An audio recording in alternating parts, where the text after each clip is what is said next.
જય માતાજી, જય મેરડીમાં, ઓમ નમઃ શિવાય।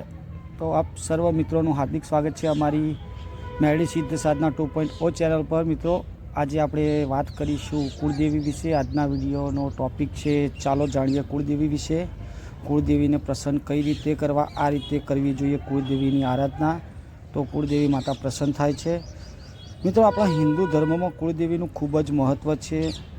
આજના યુગમાં, આજના સમયમાં ઘણા બધાના પ્રશ્નો હોય છે કે કુળદેવી એટલે શું, અને સાચું પણ છે। ઘણા બધાને ખબર નથી હોતી કે કુળદેવી કોને કહેવાય।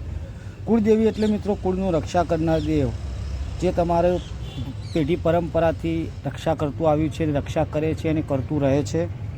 કુળદેવી એટલે મિત્રો તમારા દેવગતિનો મુખ્ય આધાર ગણાય મિત્રો, કે જે તમારું મુખ્ય દેવ છે મિત્રો। પેઢી દર પેઢી વારસાગત, વંશ પરંપરાગત, એક પેઢીથી બીજી પેઢીમાં વારસાઈમાં મળતું આ દેવ છે મિત્રો, જે તમારા પૂર્વજો દ્વારા પૂજ્યું છે, તમારા વડીલો દ્વારા પૂજવામાં આવ્યું છે, તમારા બાપદાદાથી પૂજવામાં આવતું દેવ છે મિત્રો। મિત્રો, કુળદેવી એ ગોત્ર અને કુળના આધીન હોય છે। દરેકના ગોત્ર અને કુળદેવી પ્રમાણે કુળદેવી અલગ અલગ હોય છે મિત્રો। ઘણા બધાને ખબર નથી હોતી કે કુળદેવી એટલે શું। તો મિત્રો, કુળદેવી જાણવા માટે તમે કોઈ સારી જગ્યાએ જોડાઈ શકો છો, જે તમારા વિશ્વાસ હોય, જે માણસ ઉપર તમને વિશ્વાસ આવતો હોય। મિત્રો, એમ ના કરો તો એક સીધો અને સરળ ઉપાય છે મિત્રો, નામ બોલ્યા વગર કુળદેવીનો દીવા ધૂપ કરવાથી મિત્રો, સાચી રીતે ભક્તિ કરવાથી, સાચી રીતે આરાધના કરવાથી, એનું અર્ચન, એની પૂજા પાઠ કરવાથી, આવું સતત કરવાથી તમારી કુળદેવી તમને એવા કોઈ સંકેત આપશે કે તમને જે રીતે ખબર પડશે કે તમારી આ કુળદેવી છે મિત્રો।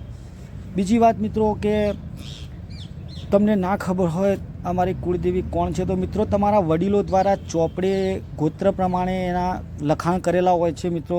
તમે ત્યાંથી પણ જાણી શકો છો કુળદેવી તમારી કોણ છે મિત્રો।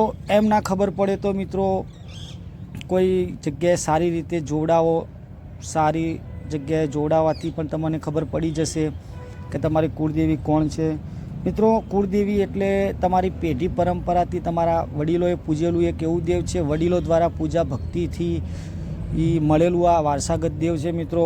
પેઢી દર પેઢી મળ્યું છે, એની પૂજા અને પ્રાર્થના કરવાથી, તમારા વડીલોની ભક્તિથી, તમારા વડીલોએ તમારા માટે જે કર્યું છે એ કોઈ ના કરી શકે મિત્રો, કેમ કે એમની ભક્તિથી ને એમના અર્ચનથી, એમની આરાધનાથી જ આ તમને વંશ પરંપરાગત મળેલા દેવ છે મિત્રો। તો મિત્રો, આટલું કરવાથી તમારી કુળદેવી 100% તમારા ઉપર રાજી થાય છે। બીજી વાત કે મિત્રો, તમે એની ભક્તિ કરો, પૂજા કરો, પાઠ કરો, એની નિત્યક્રમે સવાર સાંજે દીવાધૂપ કરો મિત્રો। રવિવાર મંગળવારના દિવસે 5 ફૂલ આપો, માતાજીને પ્રાર્થના કરો, તમારા પરિવારની રક્ષા કરે મિત્રો। કુળદેવી સિવાય આ બીજું કોઈ નહીં કરી શકે। બીજી વાત કે મિત્રો, કુળદેવીની પ્રાર્થનાથી તમારી ઘણી બધી સમસ્યાઓના સમાધાન થાય છે મિત્રો। ઘણી બધી એવી સમસ્યા છે જેના સમાધાન તમારી કુળદેવી પાસે સીધા હોય છે। એટલે મિત્રો, તમે તમારી સમસ્યાઓ કુળદેવી પાસે મૂકો તો તમને 100% એનું પરિણામ જોવા મળશે। તમે 100% એમાં રક્ષા કરશે, સાથ ને સહકાર આપશે મિત્રો। કહેવાનો મતલબ એવો કે મિત્રો, કુળદેવી જોડે કરેલી પ્રાર્થના કોઈ દિવસ નિષ્ફળ નથી જતી, 100% એમાં સફળતા મળે છે। પણ ક્યારે મિત્રો, જે તમારી ભક્તિ છે, તમારો વિશ્વાસ છે, ત્યારે નિસ્વાર્થપણે કરેલી ભક્તિ 100% ઉપયોગી બને છે મિત્રો, અને એનાથી તમારું દેવ પ્રસન્ન થાય છે।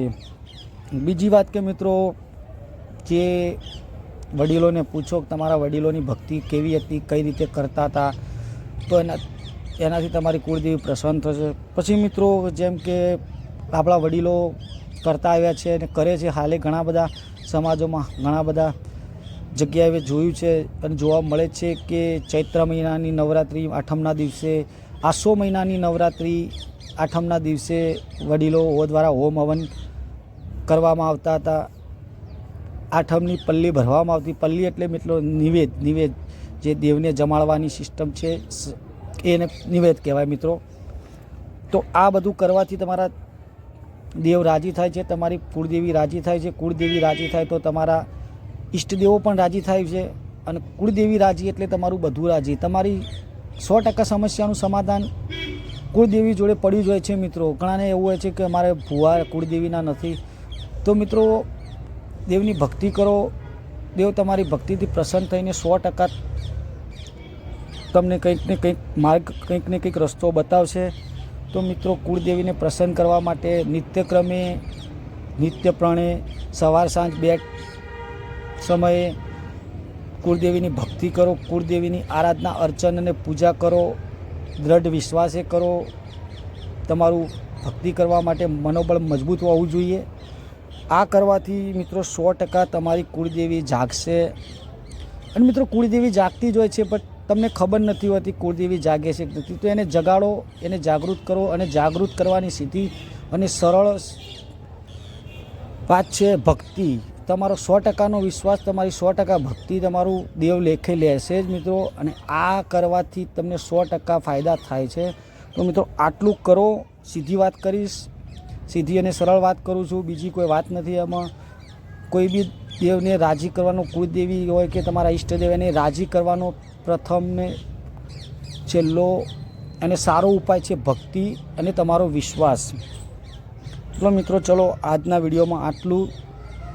બીજી આવી અવનવી માહિતી માટે તમારા માટે વિડીયો બનાવતા રહીશું. દેવગતિની માહિતી માટે અમારા વિડીયોને લાઈક, સબસ્ક્રાઈબ, શેર કરો.